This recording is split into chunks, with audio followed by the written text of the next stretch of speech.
Hey everyone, Larry Wynn, CEO at Summit Imaging, and this is another video about organizational development, and we have our organizational development specialist.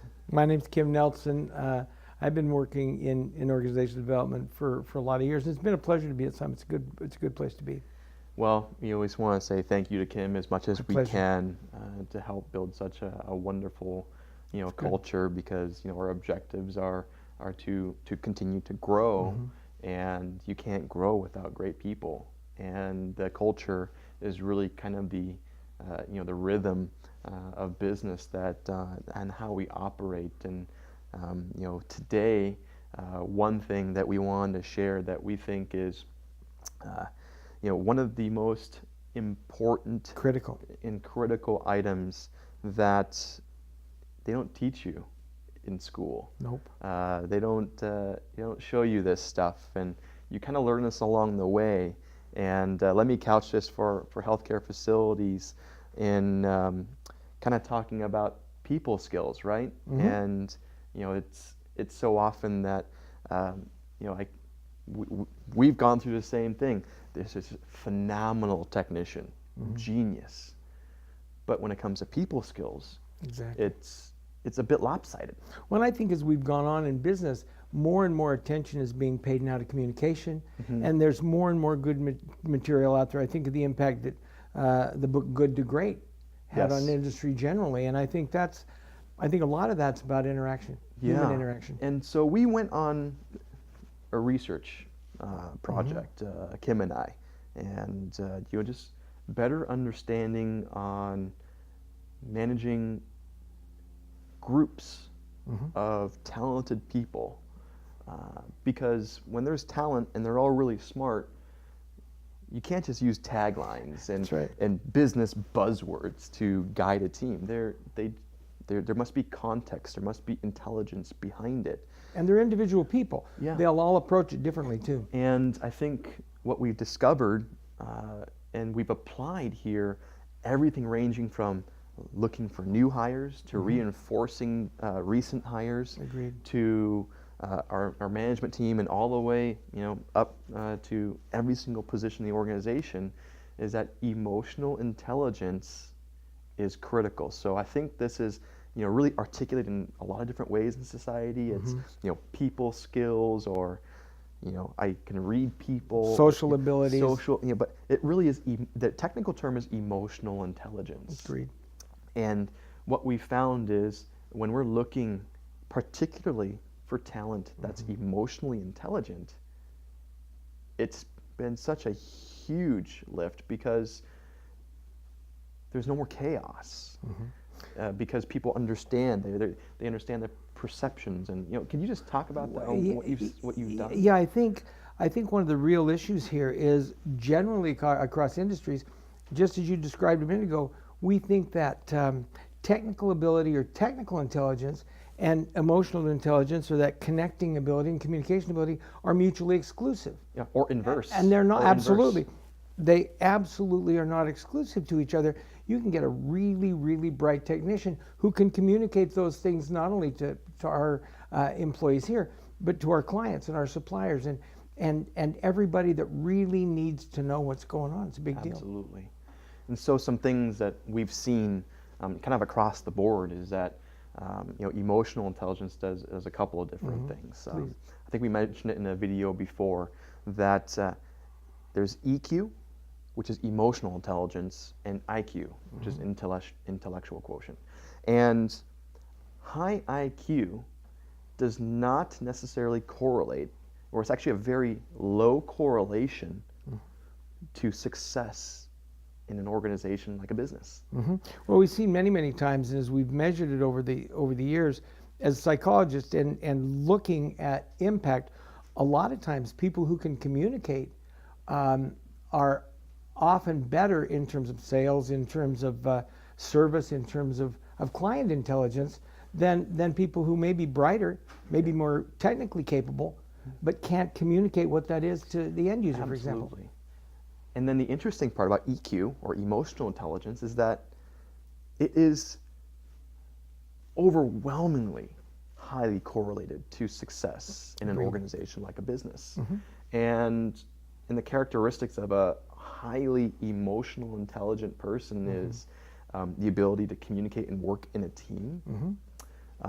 Longevity, they understand that there's performance can't be a spurt of 2 weeks and everything's honky dory. No, this is actually a duration of time. So they're much more long-term thinkers. Absolutely.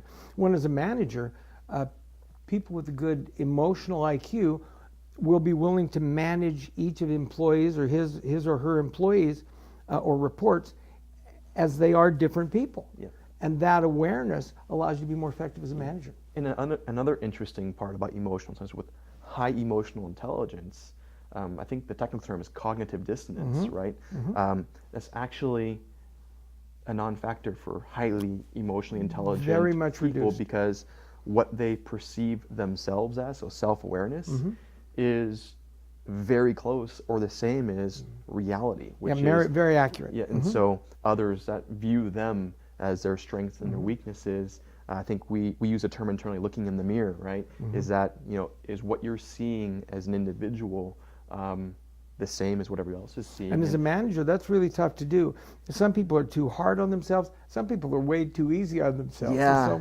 And then some narcissism kind of comes into play. Exactly. That they think that they see some supermodel that's Einstein smart, and in reality that that's just a fabrication. But I think the important piece here is that we're understanding that all decisions, communications actually goes through an emotional filter prior to getting to the intellectual side of the brain. And self-honesty is really difficult. I think as managers, it's one of the most difficult things of all, because as you've grown as a person, a lot of times people's self-awareness doesn't keep up with that growth. Fair point. And so I think understanding that when the decisions are always going through a thick emotional layer, that decisions are actually made at the emotional level, and that's not always in line with the objectives of the organization.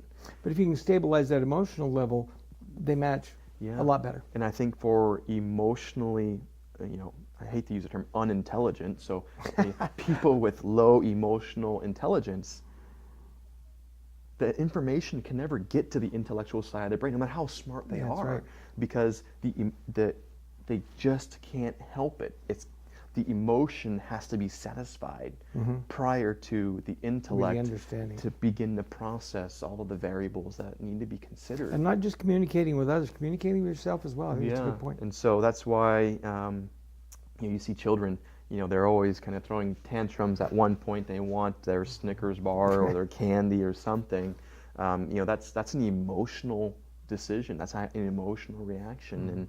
And it's been so liberating for us to find this out. And we're so excited to share this with the community, because this prevents any chaos. It prevents disruption in the organization, and it allows the entire bandwidth of the entire team to focus on our objectives. It's the key of sharing. It's the key to sharing. Yep. And so then there's no egos in the way. There's no tribal knowledge being protected to keep my position within the organization, which is the mentality and all that. But this is such a huge topic. Please reach out to us if you have any questions. We'd love to chat more about it. Anytime. We've intertwined this in the entire organization, from our hiring practices all the way through our management training, our employee check-ins that we have on a regular basis.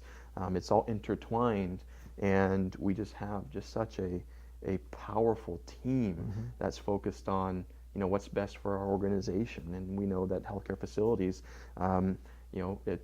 we've been told that there's been some struggles here as well, and we just want to share what we found out. A book we would love to recommend. It's called Emotional Intelligence 2.0. And neither one of us wrote that book or gets any. Nope. We get nothing for this. This is just an awesome read. Been helpful. It's an easy read. It's by Travis Bradberry and Gene Greaves, and it's just a wonderful book. and it dives into really the science behind it and the processes on that emotional layer and how it interacts with the intellectual part of the brain. And another word that you can kind of link to it is like maturity level. Absolutely. And so it doesn't mean it can't be trained. This is not an innate skill. Right. You can train emotional intelligence, and there's tests, and there's actually a test that's in here that you can take for free. And it's really fun because when you start getting that clarity, it makes everything you do, it removes so much friction. Well, and we're not different people at work and in our lives. It helps us everywhere. Absolutely. Every place we communicate, home, sports, community activities, everything. Yep, and I think this is a critical thing that has allowed us as an organization. The biggest benefit we got is it builds leaders. It does. Because great leaders have great emotional intelligence. And they're aware. I agree. Because they're aware. They know if somebody's needing support, or at some days we just don't feel good coming into work. Hey, is everything okay? Instead of just ignoring it, this is something that we can recognize and say, hey, let me take you to a cup of coffee really quick. Well, very few of us are perfect, just the few of us. Not in this room, for sure. Boy, howdy. That's why I need books. But we just want to share that, and you can increase your EQ. This is a completely trainable item, and we guarantee it'll improve your operations. It's a learned skill. Thank you so much for joining us on our YouTube channel. If you liked what you saw and took something away, please subscribe to our YouTube channel, like us on Facebook, follow us on LinkedIn, and have any other questions, just reach out to Kim or Ryan. We'd be more than happy to chat about these kinds of things. Anytime. Thank you. So, thanks, and we'll talk to you soon. Bye.